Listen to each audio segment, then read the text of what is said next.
Good afternoon, my friends. I'm Marco Davis, President and CEO of the Congressional Hispanic Caucus Institute, and welcome to the third installment of CHCI's virtual briefing series on COVID-19.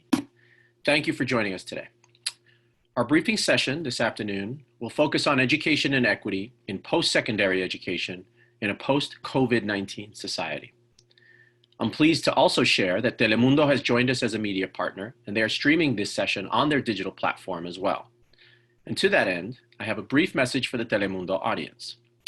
Buenas tardes a todos. Espero que todos estén bien en sus hogares. Gracias por su interés en nuestro programa de hoy. Les quiero informar que nuestra discusión será conducida en inglés y pueden seguir sintonizando si gustan. Now, for those of you not bilingual, don't worry. I was just informing the Telemundo viewers that the program today will be conducted in English. Now, before we begin, I want to take a moment to acknowledge that we are in a particularly complex and sensitive moment in our history, as so many communities throughout the nation are expressing the deep pain they are feeling in light of the killing of George Floyd and the fact that he is just one incredibly tragic example of the profound racial and social injustice and inequity that pervades our society. We want to acknowledge that we hear and stand with the Black community in calling for justice and the elimination of the racism that is so prevalent in our society. Now, with that said, I believe that one of the ways in which I still have hope that we can come through this incredibly difficult time is because I know that when empowered with a strong education, our young leaders can solve any problem and move both our communities and the nation forward. But a strong education is not guaranteed for all, especially for many Latino and other communities. So today's session will feature leaders from the public, private, and nonprofit sectors who will discuss what community leaders can do to help advance and support success for Latino students in higher education as they navigate safety amidst a pandemic disproportionately impacting them, while trying to build their skill sets and consider their future prospects, while also collectively striving to build a more just and inclusive culture and to reduce the systemic barriers that have held so many in our community back for so long, and in fact have reached crisis proportions. Our panelists will address a range of issues such as the future of post-secondary education for Latinos and its impact on the workforce, college affordability, and other needs of Latino students and families in a time filled with uncertainty and financial volatility. Now, we're really happy to hear that more than 500 of you registered to join us today for this important conversation. And we're also streaming live on Facebook for those who are unable to register in time. So you can let your peers know that if they're not able to get onto the Zoom, they can watch us there on Facebook by simply going to the CHCI page. A couple of housekeeping items, finally, before we begin. This session is being recorded and will be available on the CHCI website afterward. So you can also share that with your colleagues that they can tune in if they're not able to join us today. Also, once the session is concluded or you sign off, you will be prompted to fill out an evaluation survey. Please let us know how this session went for you and how we can make these events better and more informative in the future. Also, we were very happy to receive so many thought-provoking questions in advance of this session on this topic. We've tried to organize them into topics and themes and pull up the most frequent elements, which I'll be using as a basis for my questions to the panel. Also, the Q&A feature here on Zoom, it's a button that should be, I think, on the lower right of your screen. That Q&A feature is enabled, and you will be able to submit questions during this time. And in the latter half of our session, as time permits, I will select from among those to ask our panel as well. Please don't submit questions via the chat function, which is a different button. That's for commenting in general amongst yourselves, and we won't be monitoring that to pull questions from the chat into the queue. We'll be using the Q&A function only for that. And lastly, it is a live show, so we hope we don't have any technical issues navigating this virtual format, but please bear with us if we do. We'll work to resolve them as quickly as possible.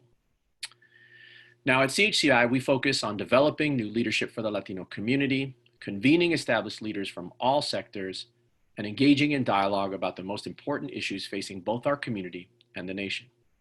Today is another installment of bringing those efforts online. This work is critically important right now because as we have seen, the current crises have exposed and further magnified the deep-rooted inequalities in our society. Education has been fraught with inequality for some time, but we know that it is also a critical tool in this work to dismantle racism in our society. Now more than ever, our voices matter and need to be heard. We must have a seat at the table, not only as we reflect on the current crisis, but also to ensure we prevent further inequality in the future. The core of any future solution must include both diversity of thought and of the decision makers that reflect our diverse society. So let's get to the discussion. I'm only going to do the briefest of introductions of our speakers this time, each time I welcome them, both in the interest of using our time most efficiently, and because in this highly digital world, I encourage you to look up these incredible leaders online, to learn more about them, and even to engage with them via their own websites. I will bring on all four panelists now, and then we'll hear some opening remarks from each of them once we're all together. So to start us off, I'm pleased to welcome Congressman Henry Cuellar, who is serving his 8th term in the U.S. House of Representatives, representing Texas's 28th Congressional District. Congressman Cuellar serves as the only Texas Democrat on the powerful U.S. House Appropriations Committee. He's a great friend of CHCI, and he holds the distinction of being the most degreed member of Congress, so this topic is right up his alley. Also, I want to note that unfortunately Congressman Cuellar will have to jump off our panel at around the 3:25 to 3:30 mark, but we're grateful for whatever time he can give us because we know he has a very busy schedule in helping to govern the nation. It's good to see you, Congressman Cuellar. If we can bring you up on camera, there you are. Thank you, welcome. Our next guest is Satti Brown, the co-founder and president of Excelencia in Education. Satti is a dear friend here in DC, and for more than 30 years, she has worked at prominent educational institutions and at the highest level of government to implement effective strategies to raise academic achievement and increase opportunity for low-income and students of color. Welcome, Satti. And next, I'm pleased to welcome Shirley M. Collado, president of Ithaca College in upstate New York. She's relatively new to her role at Ithaca College, but not at all new to the higher education space. She is a national thought leader who has designed and implemented innovative approaches to higher education that expand student access and success. Good to see you, Shirley. And finally, please join me in welcoming Jana Baresi, Senior Director of Federal Government Affairs for Walmart. Jana engages with Congress, industry, and trade associations and collaborates with executive leaders throughout Walmart to assess priorities and develop strategies on topics including workforce development, which is very relevant to our conversation today. And I want to note that Walmart is a longtime supporter of CHCI. In fact, they're currently CHCI's top programmatic supporter and title sponsor of our fall and spring congressional internship program. We're also really lucky to have Bruce Harris, Jana's colleague, representing Walmart on CHCI's advisory council. But thank you for being here with us, Jana. And so now that our panel is all convened, let's get to some quick opening remarks. Why don't you share with us what's on your mind, and we can start with you, Congressman Cuellar. Thank you again so much, and I want to thank CHCI for all the work that they are doing and have done. And certainly I want to also include our panelists. Let me just talk about a couple things. I sit on the Appropriations Committee. There are two things that are going to have an impact on higher ed. One track is what we're doing on the CARES Act, or the latest piece of legislation that we just passed, which is a HEROES Act, and we're waiting for the Senate to do its part. And the other one is the regular appropriation bill, where those 12 appropriation bills will be considered in July. We'll have the subcommittee, the full committee markup, and of course, kick them out on, get them passed on the floor in July. So there's two different tracks that we're looking at. So there's two sets of funding that we have. Higher ed, and I think I'm talking to the choir here, is so important. In Texas, I used to chair the subcommittee on appropriations for education, both public and higher ed. Those were the good old days in Texas, where 75% of all the new monies would go into public and higher education. I'm the author of the Texas Grant, which is the largest scholarship in Texas history. And that financial aid has just opened up doors for Hispanics and minorities across the state of Texas. In Congress, we've added money for the Pell Grant. And just a few years ago, we put back again the Summer Pell Grant program, which is key. One of the things that I can talk about the HEROES Act, I could talk about the money on CARE Act, but I want to talk about something that I want universities to pay attention. What I did in the Appropriations Committee, I went through every single appropriation bill to see where we could add Hispanic servant institutions so they can be part of this. You know, it was interesting because I saw that the historically Black universities for many years were included in almost every bill, and the Hispanic servant institutions were not included except in a few areas. So just to give you a couple of ideas, examples, and I'd be happy to share this with CHCI and then share it out. But for example, this last year in appropriations, we added monies under the agriculture. There's, for example, there for educational grants for Hispanic servant institutions, we increased the money. There's over $20 million. Under the Commerce and Justice, another bill, we now have $45 million for the National Science Foundation Hispanic Servant Institute. It's a specific program. As you know, the Black universities had their own programs. The National Science Foundation, with all due respect, they fought us for many years. They didn't want to do a specific program. I finally had to force them with language to set up a National Science Foundation specific Hispanic servant institution. So now we got $45 million there. Defense, there is a lot of money in the defense for Hispanic servant institutions. So I would ask you to look at what monies are available. Energy and water, there's monies there for funding. I'm giving you just going down the appropriations. Interior environment, we put in monies there also. Labor, health, education, that's the main one, of course. So there are different amounts of monies that we've been, every year what I do in the appropriations, I increase that funding in there. Going into the military construction veterans affair, monies there for Hispanic servant institutions. And then in the legislative branch, I just talked to the person in charge of the Library of Congress. They have internships, they do partnerships, and they've done some with Howard University, some Black colleges. And I said, that's wonderful, but how about some Hispanic servant institutions?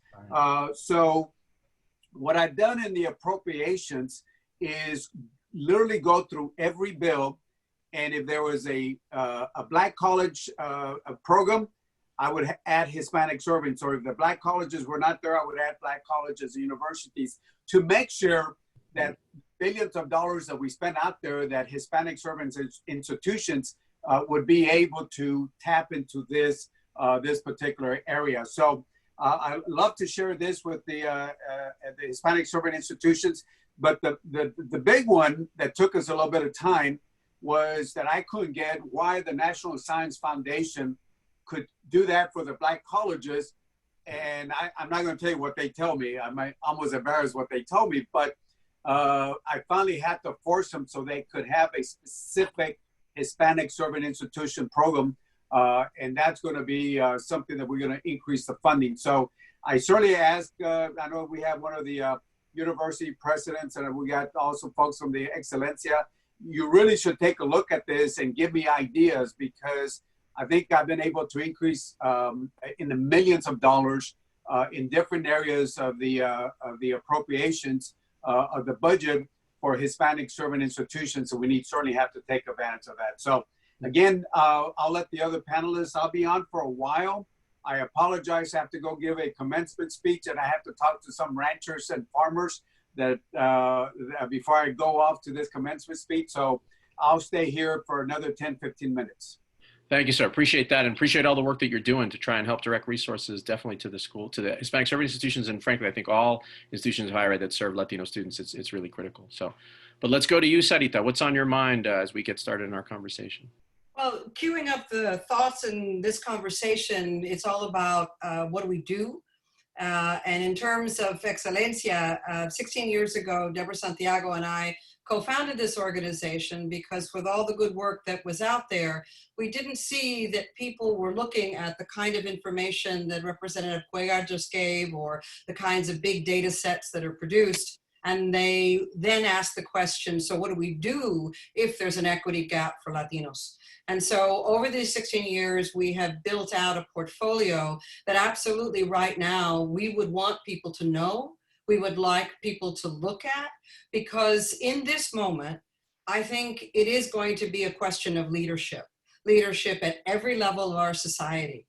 It's challenging to make decisions right now. It is challenging to meet the conditions that we're all facing. That's a given. In those challenging times, that's when people have to lean in, and they have to lean in on the stuff that's hard.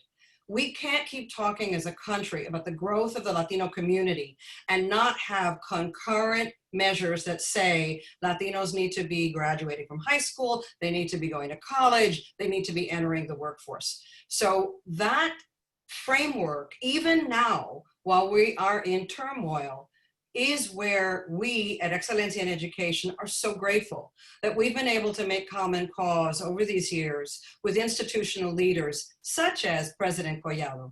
She is one of our presidents for Latino student success. There's over 120 leaders like her who are saying, on my watch, my campus is going to be a learning environment where Latino students thrive. And because we recognize that you can have all the ganas in the world, but if you do not have resources, you can't do certain things. Representative Cuellar, what you're doing in terms of your focus on a funding stream that will reach institutions that enroll Latino students and thereby are Hispanic serving institutions, it's essential. We're very supportive. Deborah Santiago is quite literally the national expert on HSIs. We've got a whole section of our website. In fact, there's a whole review of the very things that the representative was talking about. What does it mean, COVID-19 and federal funds? Because for those of you who are listening are thinking, okay, I hear CARES, I hear HEROES, but what does that mean for my campus? You have to go a little deeper. You have to look at the actual funding. You have to see how to move quickly because the money is being dispersed quickly. All of this, though, is about serving students. You can have the money, but you have to hold yourself accountable. I'm going to keep coming back to that. We have to say in this moment that Latino student success is an American goal. We are the human capital of this country. Higher education is the means to develop that human capital. Institutions in communities across this country are stepping forward.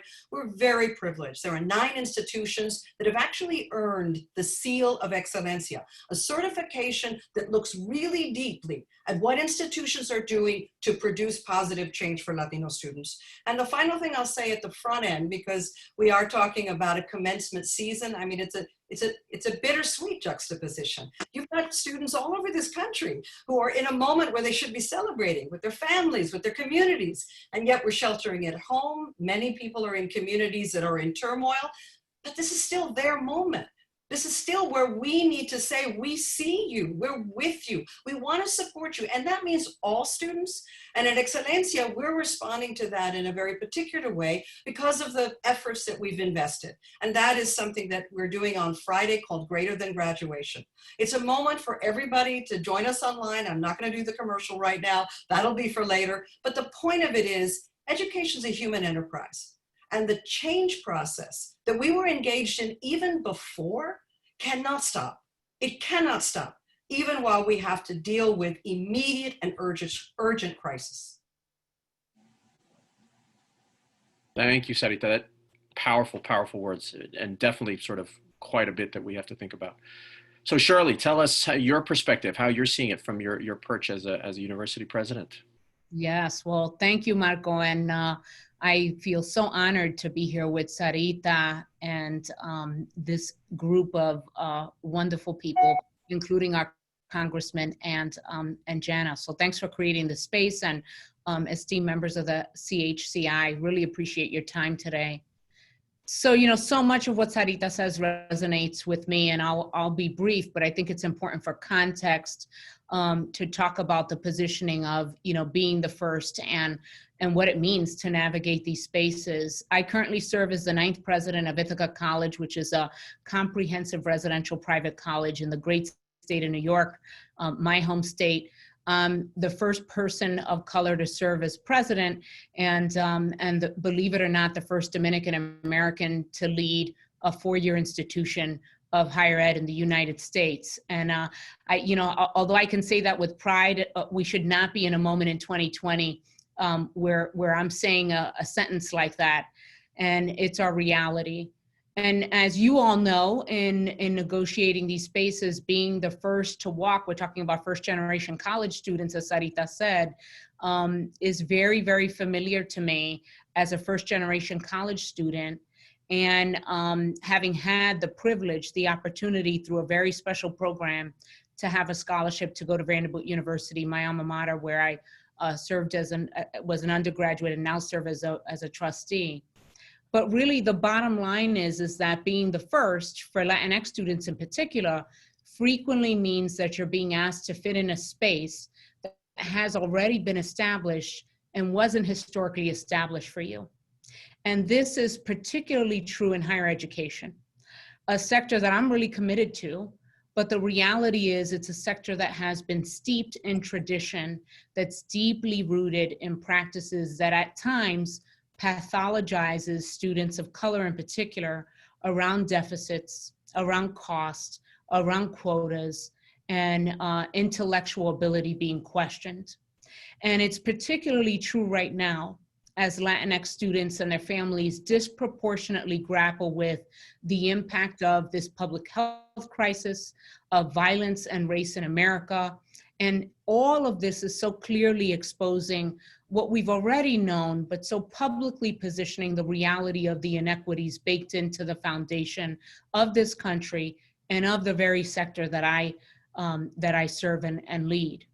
So, I've talked to Sarita and Excelencia about this and several college presidents, but ensuring the safety and success of Latinx students in higher ed really relies upon our ability to pivot from a culture of deficit thinking, right, to one that is absolutely about accountability, but that identifies and cultivates the right set of conditions that not only challenge traditional barriers within higher ed, but also recognizes and supports the realities of Latinx students and their families.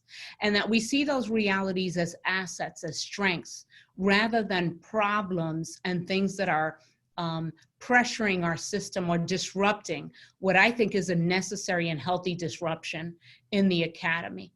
And to establish this, I think colleges and universities have to reframe how we strategically focus on student success. And to us at Ithaca, this is what we're striving to do, and what I've really committed my career to doing is really developing student-ready environments that are fostering a sense of belonging by encouraging students to be their authentic selves, to address the needs of first-generation college students, to support families and not just students, and an environment that really works to providing not only faculty and staff the opportunity to reflect and affirm students' lived experiences, but also a curriculum and a learning environment and thinking about workforce development and what's coming next that's really about full participation, equity, and inclusion.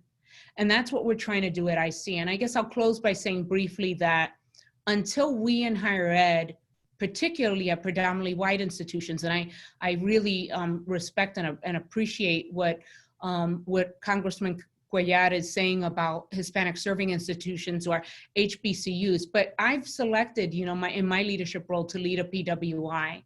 And in this environment, we have to commit to building this foundation that will continue to really struggle to support Latinx students if we don't really see the sense of commitment and moral obligation around this. But I'm hopeful in that I believe that in this ugly moment that we're in as a sector, as a nation, that there's great potential and urgency to activate the kind of change that we need to boldly mobilize and interrupt, if you will, what we've been doing all these years to really commit to all students thriving. Thank you. Yeah, I think Congressman Cuellar, I think we may be at time with you there, so I want to give you a moment just before we go on to Jana to hear from her. Yeah, no, let me just say this. I certainly appreciate all of y'all. I want to be supportive. I know we're going to be moving on the appropriations next week, so funding is so important. I mean, next month. Same thing with the HEROES Act, so I certainly want to look forward to working with all of y'all on this. And I think just to close this, like the President John F. Kennedy once said, the progress of a nation can be no swifter than the progress of its educational system. So higher education is so key. So thank you. God bless. And we'll be in touch with y'all very soon. Thank you, sir. We'll follow up. Appreciate your time. Thank you. Thank you. So Jana. Great. Thanks, Marco. Can you hear me okay? Yes. Yes. Great. Wonderful. Well, good afternoon, everyone. And thank you for the opportunity to participate in this event. I really appreciate it. And some people might be asking, what the heck is Walmart doing on a panel about higher education? But there's been a lot of great work going on in our organization in recent years regarding career pathways and educational pathways for our associates in the communities that we serve. But real quickly, I also want to acknowledge what's been happening in the country in recent days. There is anguish, trauma, and heartache in America right now, and the situation has affected all of us at Walmart. We need to stand up against racism and discrimination and expand access to opportunity for everyone. We are especially proud of the performance of our associates during this time. They have gone above and beyond to help serve our stores, customers, and each other. And we've been listening to associates as they give us input as to how we can be an even more inclusive company. Our associates have also done an incredible job helping communities through the COVID crisis. Since late March, we've hired over 230,000 new associates around the country. Many of these associates are temporary, but we've been glad to be able to provide a bridge for people, particularly those in hospitality and restaurants, who may have been furloughed for periods of time during the crisis. We're committed to making Walmart a place of opportunity. That means giving people a good, steady job that could turn into a career, either at Walmart or beyond. So we have our in-house training programs through Walmart Academies that can help our associates prepare for the roles and jobs of the future in our stores and in retail. But also, less than 2 years ago, we started our partnership with Guild Education to offer Walmart associates a path to debt-free college through our Live Better You initiative. Live Better You also provides access to professional certification programs in in-demand fields, such as pharmacy and vision technicians, and certain information technology programs. After a short waiting period, all Walmart associates are eligible for the program, part-time, full-time, and salaried. When we designed the best ways to build a college access program, it became clear that many models are not designed with the realities of the working learner in mind. Reimbursement models, for example, front-load student costs. Barriers such as cost, time, and degree relevancy can also lead to low completion rates among adult learners. As of now, we have about 20,000 active students in LBU, and nearly 200,000 associates have expressed interest in the programs. In fact, back in February, we had our first LBU college graduates. This educational opportunity can be a launching pad for them to succeed in their jobs today and to prepare for the jobs of tomorrow. Also, interestingly, the majority of our associates who have engaged in an LBU program are women. The average age is between 30 and 40 years old, and 40% are people of color. Also, we're working with companies and educational institutions, including Workday, LinkedIn, and Western Governors University on a pilot interoperable learning record. This pilot will enable a new level of information sharing for individuals, companies, and institutions. ILRs can provide employers with new efficiencies, put individuals in control of their learning records, and provide individuals with more control over their careers. So thanks, Marco, and look forward to the Q&A and the dialogue. Thank you, Jana. Appreciate that. I'm glad to hear about the great work you're doing to help so many folks, certainly right now when the economic need is so significant. So let's circle back around to you, Sarita. You who know this subject like few people in the country do, who have tremendous insight and expertise and have been researching it for a long time.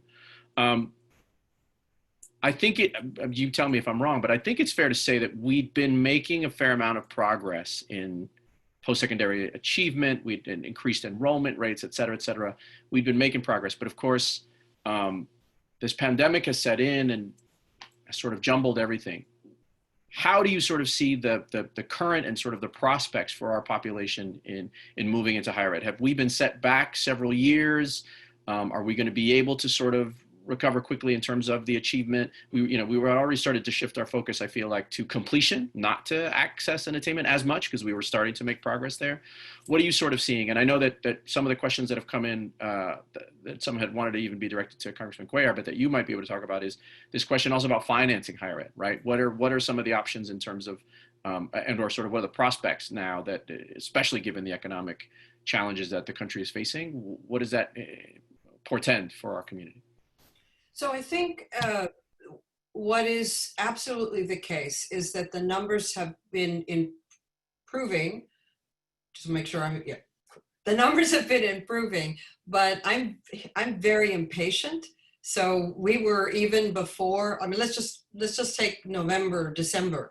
As much as things were queued up really well, if we'd been having a conversation, it would not be about, cruise control. It would all be about, we need pedal to the metal. We need for institutions that are known to be not only effective members of a community with deep and strong relationships with the local community base and are effective at first generation college goers of all backgrounds, and then who really are playing a role that I think higher education has to play, which is to put the trajectory out very far and to say, of course you can be an engineer, of course you can be a scientist, of course you can be a professor or college university president, because as Shirley said, she's one of one. That's the reality. And so that would have been in December.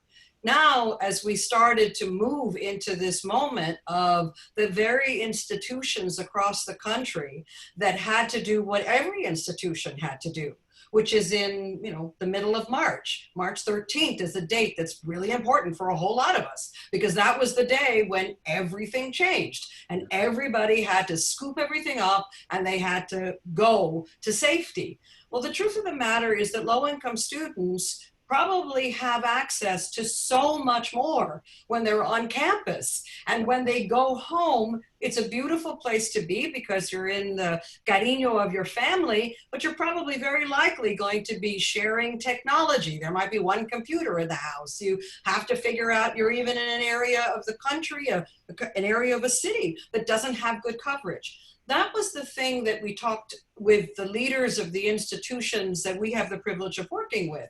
We had several of them, Mark Rosenberg from FIU, Erica Beck from Channel Island, CSU Channel Island, William Serrata from El Paso Community College. Right. Their ingenuity, their innovation, they didn't say, well, we're doing the best we can.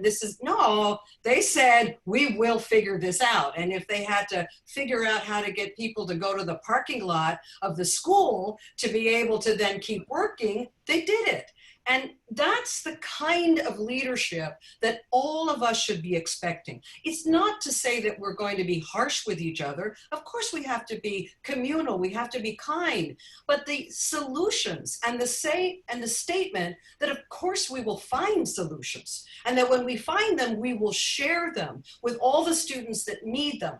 That's what I'm talking about when I say this is not the time to step away. This is the time to say, if we are going to admire leadership, then we are going to admire leadership that leans in and delivers in the really hard and tough stuff, not those who have had a lot and are doing what they should. I respect that, but I'm eager for all of us to search for, and when we find it, elevate the people who are setting a path, setting a standard for others to follow.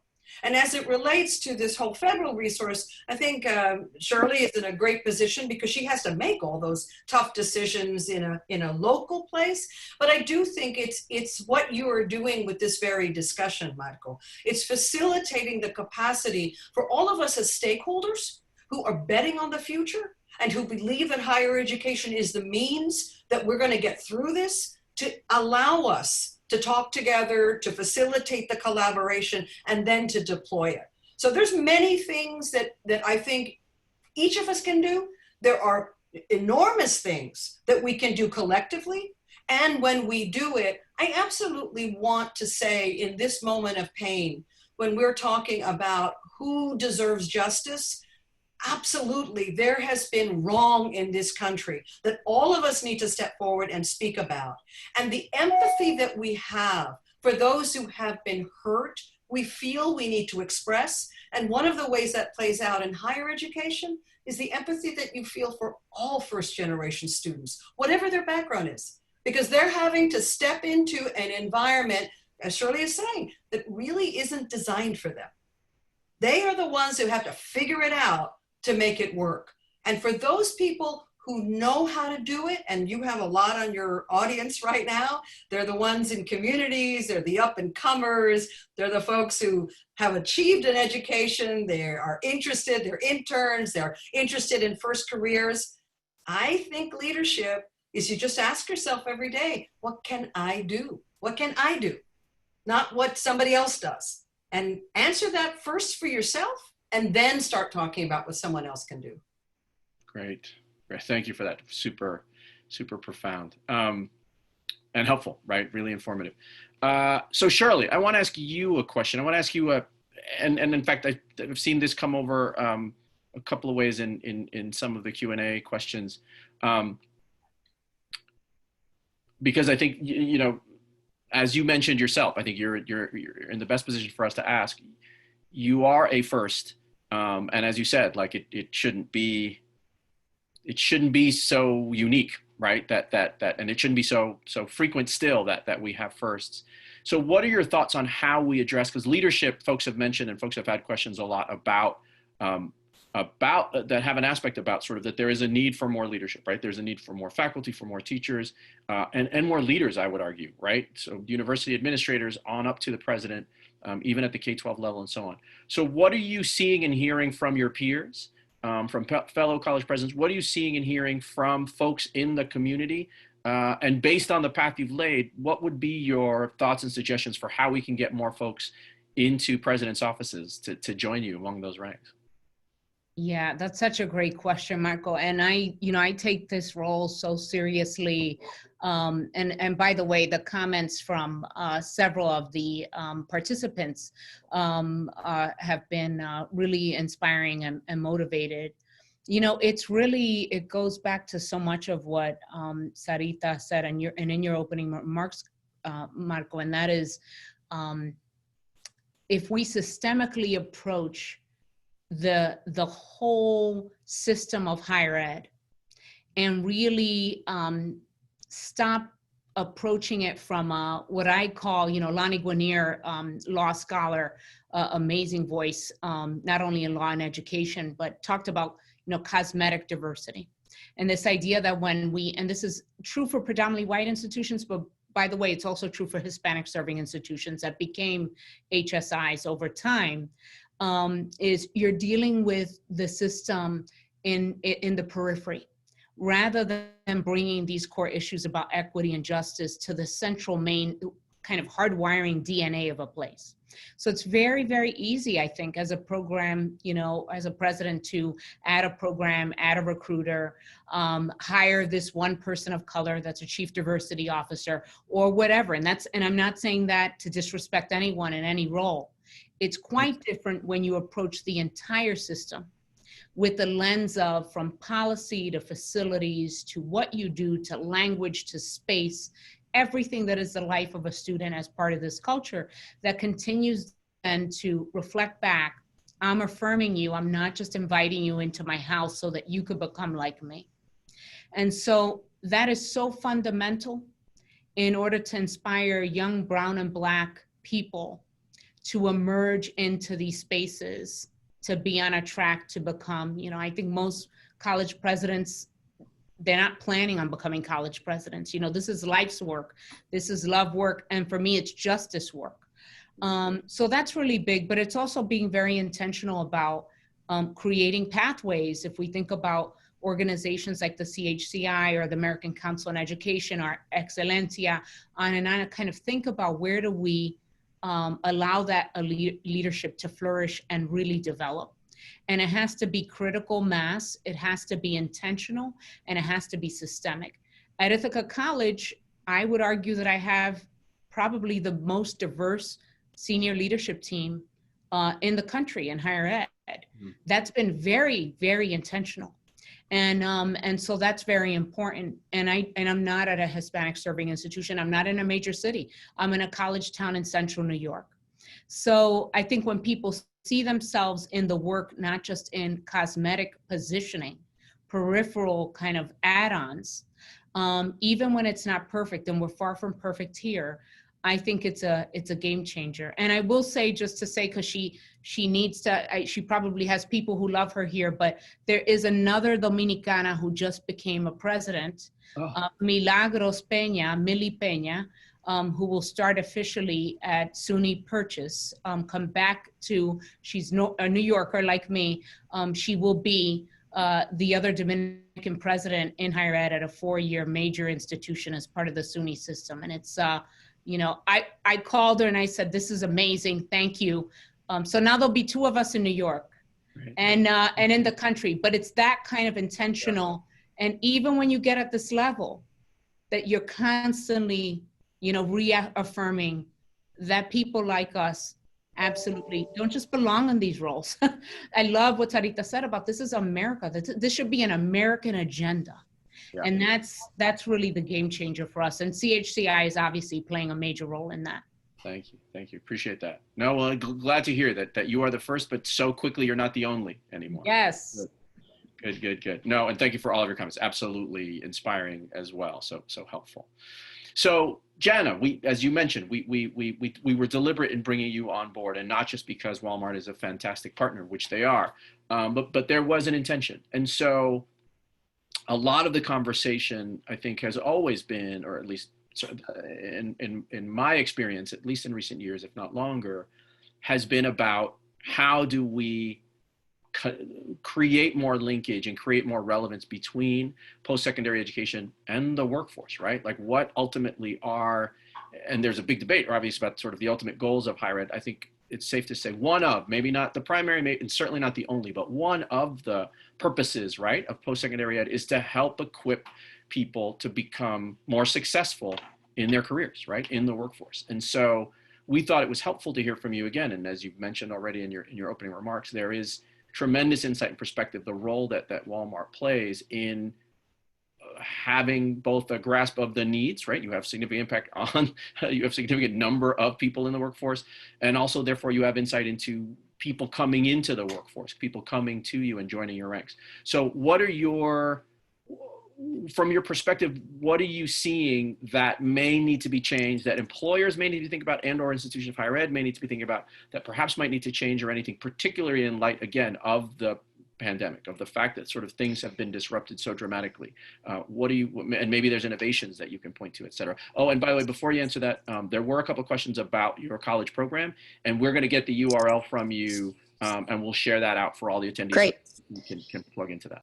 Great. And just one thing I would share, not completely related to what you just asked, but as it relates to innovation. So in this period of time, as we have experienced increased demand and others in the economy, unfortunately, have had to close, as we brought associates on board, our teams actually figured out a way to hire people in less than 24 hours. Wow. So a process that typically could take up to 2 weeks, we got down into 24 hours. So there was a period of time where we were hiring thousands of people a day during this period. And so that's one example of innovation during this time, to onboard people quickly, get people who are out of work into work, and into the system and onboarded into the company. So a few thoughts about what you asked. I would say one, and sort of reflecting on something Sarita mentioned earlier about barriers, not just to access, but to how to navigate the system. And so that is something that we've really focused on as well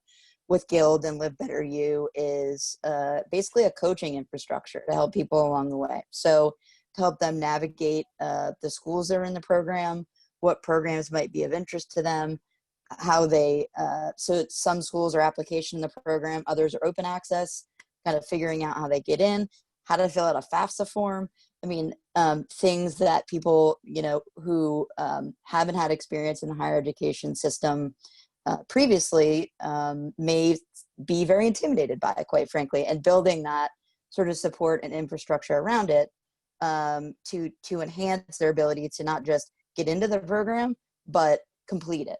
And that's a really big area of focus for us. The other thing that we've been focused on is kind of obviously skills building and credentials, and how credentials can stack into higher education credit. And so we have the Walmart Academies, as I mentioned. It's our in-house training program for our associates. Academies training are eligible for academic credit through institutions in the Live Better You program. So it allows for that on-the-job training to transfer into that credit and stack into the degree program. And so a lot of focus on efforts like that. How do you quantify the value of skills, not just for career advancement, and that's important too, and looking at what skills people have in addition to what educational attainment they have, but how do you transfer those skills into kind of measures of known educational attainment? And so that's been a very big area of focus for us as well. Great, super helpful. That's enlightening. So, did you want to add something, Sarita? Well, it's just a segue, just because I think that what you, Jana, are doing, what Walmart is doing as an exemplar employer, and the capacity that CHCI has to engage in this kind of conversation with such a big employer is exactly the right positioning for what we're trying to do, all of us, as we move forward. I know that, just to keep it real, we are finishing a study, right, that is looking at the very question we just talked about, which is, what is the segue? What are the effective practices for institutions that are trying to prepare Latino graduates to enter the workforce? The whole thing was put to bed, beautiful cover, all ready to go, January. And it's like, yeah, well, what relevance is it now?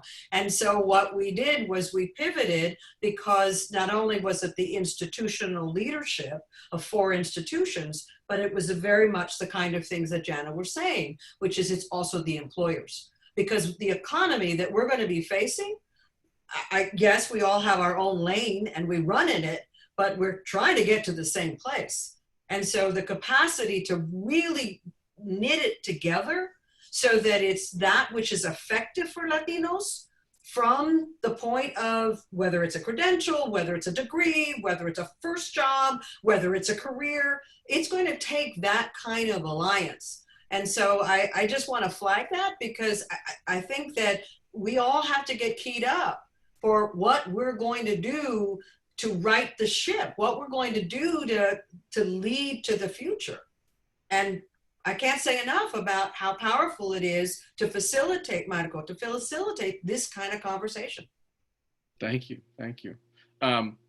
Appreciate that insight. And if I could, I want to complement what the conversation you just said, because I'm also thinking of sort of the bookends, right? So that we've heard some really great insights and some thoughts and ideas around students coming out of post-secondary ed into employment. And I think that was a key piece. I'm seeing a lot of the questions, I would argue. I think there's a strong theme in the commentary around the front end of that pipeline, right? So the college access question in particular, for any of you, if you have thoughts or insights around and thinking sort of proactive and action oriented to address some of the various different challenges that folks have mentioned, what are some of the most productive and useful things that the higher education and the post-secondary education field can do to support, encourage, engage the K-12 system to make sure that transition also happens more seamlessly, more effectively. And again, particularly right now, in light of the fact that there's so many more challenges that are going to be faced by students and families in the K-12 space, which may in fact cut off their real or perceived access to post-secondary ed. Yeah, I'd like to comment on that, Marco. That's a very rich question. Actually, particularly now during this public health crisis and all that's happening with race and violence in America, it's actually pushing the kind of cross-sector collaboration that I adopt very naturally and feel is so important. Now it's urgent. Like, we can't afford for community colleges and research universities, comprehensive colleges and liberal arts colleges and K through 12s. Here in Ithaca, just as an example, we have Cornell University and we have Tompkins Cortland Community College, which serves 2 counties as part of the SUNY system. And so you have an Ivy League research university, a residential, very large liberal arts college, and a community college, and the superintendent of the school systems on my board. And we are completely partnering with the K through 12 system. That kind of scale can happen in a college town like Ithaca that I think is really vibrant. So the mayor's involved, the chief of police, the county administrator, the health department. But those conversations right now are actually, fortunately or unfortunately, COVID is pushing all of us to dip into a space that we usually don't negotiate together. And so I do think that the best thing that we could do is to have organizations of all kinds, the same way that we pointed out what having Jana here is really kind of thinking across industry, across sector. How do we cultivate a shared vision that's about affirming young brown and Black people, regardless of where they come from, and that we're all invested in their future, that this is not a competition, this is about a public good. And I argue private colleges should serve a public good. We shouldn't sit on hills. We need to be in communities and be of communities. And so I think we need to see more and more of that. I think we need leaders that push that. And we need work on Capitol Hill that rewards that. When we think about what private foundations and the government support, where do they invest? I think they should hold us accountable for true collaboration around change and equity, not just, here you go, Cornell, here you go, Ithaca. It's all of us. And that's really, really important. That's great. That's great. And the only thing I would add to that is that there are models. I mean, the city of El Paso for over 25 years. And the really, I think, important thing in this moment is that while leaders 25 years ago, who I am very fond of, got it started, it has transcended. And so now you have a new set of superintendents, you have a new president, relatively new at El Paso Community College, you have a new president of the University of Texas at El Paso. And so to your point, Shirley, there are models. I mean, it is the combination of the courage to go against the grain, absolutely, but it is also the systemic discussion that we're all referencing. We are living today with a legacy, at the very least, of inactivity. I'm trying to stretch on that one, of inactivity. Yeah. That's what we're living through. I'm trying to be very measured about it. And I think all of us can easily tell stories, and I mean all of us, about where we saw people had a choice and they did not choose fairness. They did not choose the future. They did not choose to advance what is America, which is a country of immigrants and people of color who believe fiercely in the American dream. So it's not at odds. Where we come from is not the issue. It's where are we going together? And higher education can inform and inspire that and be the anchor in these really turbulent times. Extremely well said. Thank you, Sarita. That's phenomenal. So I'm aware that we're coming up on time, and so I want to just allow one last round. There's apologies to our audience. I know there was a great many questions, lots of very specific topics that folks wanted to ask about that I think, again, we could probably dedicate a good portion of an hour to each of them.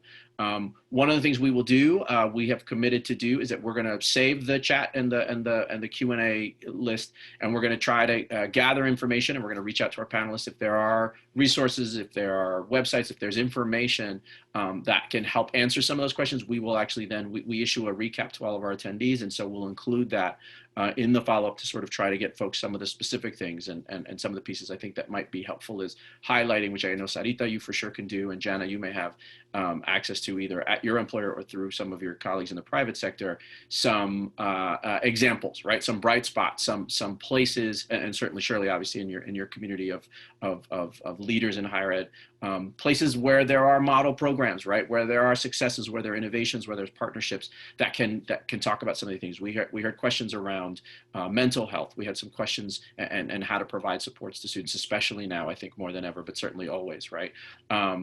We had questions still continuing about financing. We had questions about language access, right? And that's always a perennial a challenge and question in our community, et cetera. So like I said, we'll try to tackle a lot of those things. But let me then instead turn to you all and ask if there are, in your closing remarks, we'll go back around the circle, but if there are either a specific thought you want to leave the audience with or a call to action, a challenge, right? In fact, also some in the comments, folks mentioned important to recognize that filling out the census data, the results of the census are critical to all sorts of aspects and implications of the questions we talked about, most notably, but not exclusively, the actual allocation of resources that then translate into support for institutions of higher ed, right? And of course, voting in November, right? Civic participation, raising your voices. If you're happy with the way things are, if you're not happy with the way things are, the only way the folks in power will know is if you say so, and exercise and vote is one of those areas. So are there other things like that or other kinds of comments you'd all would like to share? Please let us know. And maybe we'll start with Jana this way and go from Jana to Shirley to Sarita. Yeah, the only thing I would say is just to echo first of all, thanks to you, Marco, for this dialogue. I agree, these conversations are really important.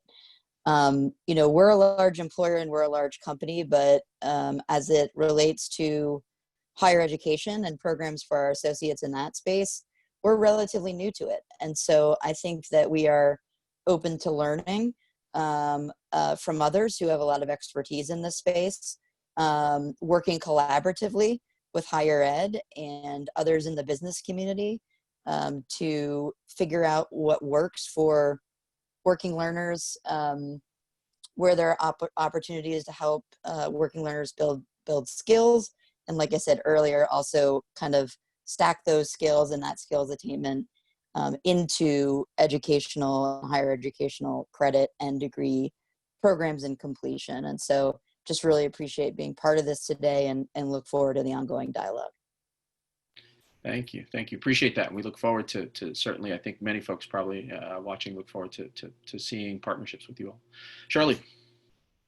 Same here. Thanks to everyone. And thank you, Marco. I guess, beyond what I said about cross-sector collaborations, because I think they're fundamental across industry right now to solve some of the big problems, is going back to the pathology piece that I brought up earlier. And I'm a psychologist by training, so this is how I think, but whatever opportunity anyone can have who's listening in, regardless of your role, the kind of organization that you're in, think about what we want to normalize for young brown and Black people so that what they come in with is not seen as a deficit or a problem or a challenge we have to deal with, but really going back to this idea of, for us, we need to be a student-ready campus. And in order to be student-ready, you have to understand students and be willing to change and look in the mirror and say, this systemically doesn't work if we really are trying to cultivate full participation.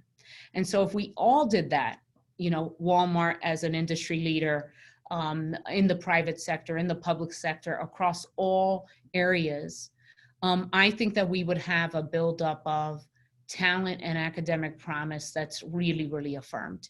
And we would disrupt systems that actually don't support the vibrancy that we're talking about right now. And I think people don't have to be presidents or CEOs to create those kinds of changes. So if we all cultivated that together, regardless of the space that we occupy, I say, we could get pretty far. And I think that's some of what we're seeing in the peaceful protesting, trying to honor George Floyd's life. But really, it's about disruption, healthy disruption around the things that we can no longer tolerate as people in this country. Thank you. Absolutely. Well said. And Sarita. And so much has been shared. I am so grateful to be part of all of this and know that as we go forward, we can continue to work together. It is a human enterprise. That means that each of us has to stay safe and strong. And really, in the spirit of that, I do want to extend an invitation to everyone to join us on Friday at 3 p.m. Because at that moment, we want to gather in the way that we are gathered right now for something called Greater Than Graduation. It's a moment that we're going to take to recognize the achievements of 2020 college graduates. Latino college graduates is where our home spot is, and so that's who we were going to be raising up. Maria Hinojosa will be speaking. We're so pleased Shirley's voice will be part of it. Many people have come together to do that. But I say it's a human enterprise because although we're in Washington and although we have the privilege of talking about big scale and large data and all of that, when it's all said and done, really, all of that describes something very big. It is fundamentally, what does each of us do with the opportunities that we have, with the choices that we make? This is a moment for all of us who care about the future. Absolutely, we can't sit it out. We have to lean in, we have to hold hands, and we have to be together. And with that, I am confident, census, voting, higher, we can get back to where this country is supposed to be. Thank you for that. Extremely well said. Thank you, Sarita. Well, everyone, that's all the time we have. I'm conscious that you all still, I'm sure, have many more meetings, and clearly there's so much more work to do. So let's get to that. I want to thank all the panelists, all of you, for joining us here today. I also want to thank Congressman Cuellar, who had to leave earlier. We really appreciate you. We hope these discussions have been valuable. I want to thank all of our audience, our viewers, for being here with us and sticking with us in this conversation. Please be sure to check the CHCI website, chci.org, both for the recording of this, which will be made available, this conversation that you can share with others, and for updates in general. We'll be providing some of the resources and some of the information that was covered today. And we also have a COVID-19 resources page that provides useful links to information that is available to help individuals and families and highlights the work of some of our partners who are responding to this crisis. Remember also that at the conclusion of this webinar, a link will pop up on your screen to take you to a survey asking you for your feedback on this virtual session. Please fill it out and let us know how we can improve for future virtual sessions. Thanks once again for joining, and a very special thank you to all of my colleagues at CHCI who worked extremely hard to make this session possible. None of this would be possible without a really exceptional, highly professional, very talented team who put in a great deal of time, and I want to make sure to acknowledge that that's how these events happen, and I'm grateful to them for that. I couldn't be happier to work with a better team. Finally, thank you all for joining us for this and our briefing series. We hope you have a good day. We wish the best for everyone in these trying times. Let's all find a way through together as we face these several crises. And as always, everyone, please stay safe and healthy. Thank you.